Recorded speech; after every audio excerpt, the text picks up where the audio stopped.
When word of the all-new Land Rover Defender started filtering through back in 2019, we're excited by the fact that they told us it had started around $75,000. That puts it right in the middle of Toyota Prado territory in price-wise, so we're excited about the fact that it'd be a good 5-door wagon priced in that bracket. But in reality, as we started testing cars coming into 2020, they were all priced at $110,000 and above, all the way up to $200,000 if you tick all the boxes. But we've got one here, it's a D250 base spec diesel. It's fairly low spec on the options list, comes in just under $100,000. We couldn't resist the chance to put that up against the just updated top of the line Prado Kakadu, which comes in at $88,000.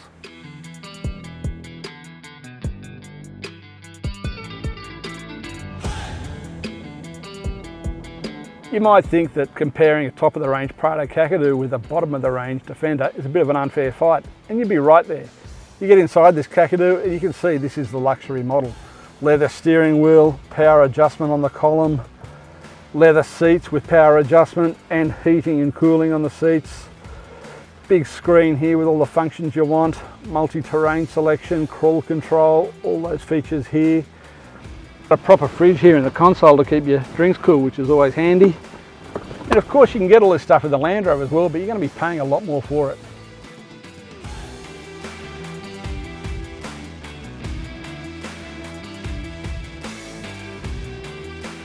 Getting into the Defender D250, it's totally different interior feel to the Prado. This is much more stripped out and basic looking, although it doesn't compromise on any features.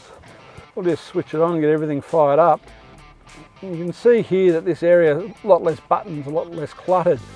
All the functions are put into this one screen. And some of that takes a little bit of getting used to when you learn how to use them all, because some of these dials and buttons all have dual purposes. This one here, that gets you into your terrain response settings and all the off-road settings.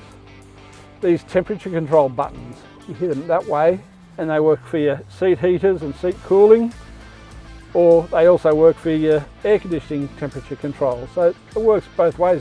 Once you learn how to use them all and what they can do, it becomes more straightforward. You've got this nice big functional shelf up here for throwing your phone or your keys, charging point there, so that's all very handy, all very functional. One accessory that this car has got, which might not be for everyone, is this centre seat, what Land Rover calls its jump seat.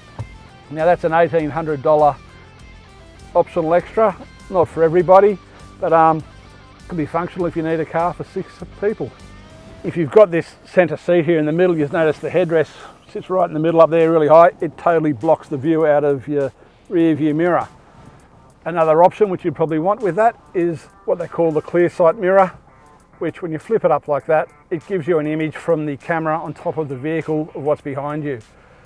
Takes a little bit of getting used to, like a lot of things. I prefer just the proper image in there, and it's not something I would have because I probably wouldn't have this seat either. The current Prado is certainly getting on in years. In fact, if it goes back close to 15 years when you go back to the launch of the 120 series. But it's a car that's aged quite well, and in this top spec Kakadu model with its leather trim and wood grain finishes here, it just feels more Land Rover than the Defender. It's certainly comfortable inside, the ride is very plush, even to the extent of wallowing a bit over some undulations and getting a bit too soft. But it's a car that certainly gets by and is almost a perfect family touring wagon. Over those 15 years, it's had quite a few upgrades and model changes, including several engine upgrades. This latest 2.8 litre engine puts out 500 Newton metres of torque and 150 kilowatts of power, so it gets along all right.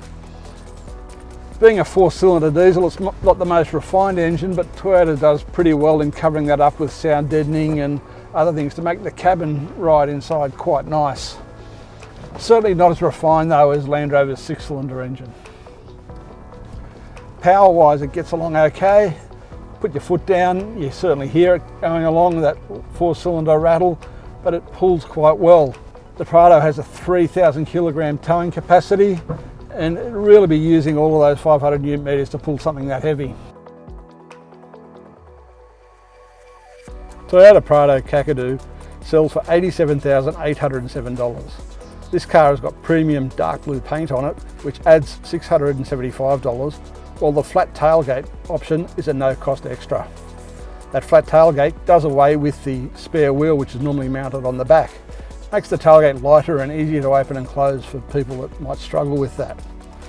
It does come at the expense of the auxiliary fuel tank, which takes away 67 litres worth of fuel capacity.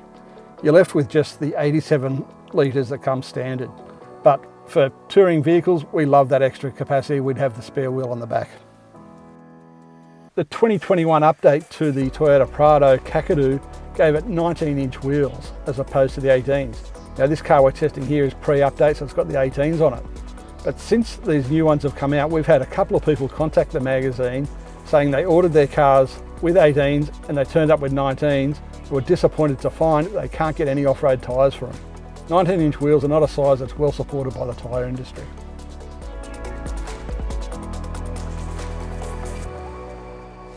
This D250 might be the base model Defender 110, but it's certainly not missing anything you really want. The cloth seats are comfortable and supportive. 3 in the front, 3 in the back in this configuration. There's plenty of room in the back, probably more so than the Prado. And when you fold that second row seat down, it's a huge flat area. In fact, I could sleep in the back of this and I'm 185 centimetres tall. This car's got a few optional accessories on it, including a leather steering wheel, which feels nice in the hand, leather gear shift knob. The cloth seats are heated as well. They're little comfort features you can either have or not. But the things that I say are essential are the height adjustable suspension, which gives you plenty of ground clearance and that 900 millimetres of wading depth. In compared to the Prado 700 millimetres, you really notice that when you're crossing the rivers.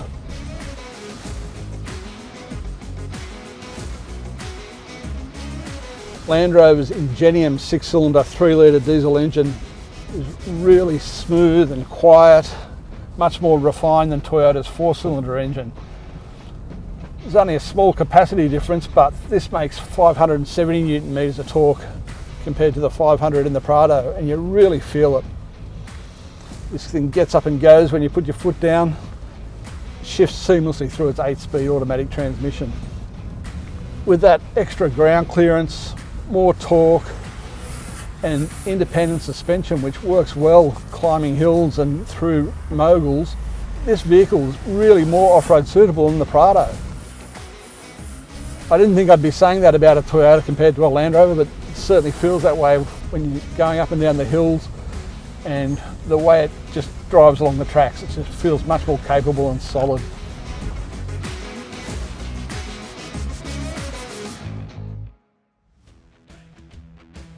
The Land Rover D250 110 sells for $82,466. This car, as tested, is $99,596 with the options that are on it. But there's only 3 options that we consider essential. That's the air suspension, which is $1,300, the off-road pack, which gives you the torque sensing locking differential, and the advanced off-road, which gives you terrain response too. You can even do away with some of those and just have the locking diff and the air suspension, which comes in at less than $2,500 to the price. In that regard, the Defender would be priced less than the Prado Kakadu and is a better off-road vehicle. The Defender trumps the Prado in things that matter, such as its 3,500 kilogram towing capacity compared to 3,000 for the Prado. It wallops it in power with 183 kilowatts compared to 150 kilowatts. Both have a fuel consumption rating at 7.9 litres per 100 kilometres. The Prado struggled on our set-piece hill climb on its first attempt, with its electronic traction control acting too slow to get it up the hill. It did better with the rear diff lock engaged. Then we tried it using Toyota's crawl control system, which really impressed us. Engaging it on the second highest of the 4 speeds, take your feet off all the pedals and it just edged its way up the hill. Not a problem at all.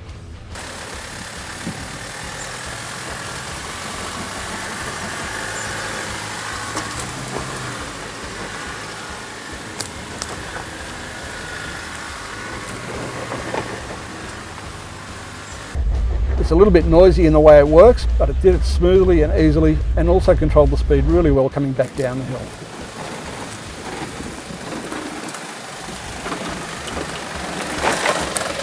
It still seems strange to be comparing a top spec vehicle with an entry-level model, but with these two cars, they're pretty close together on price and what they do.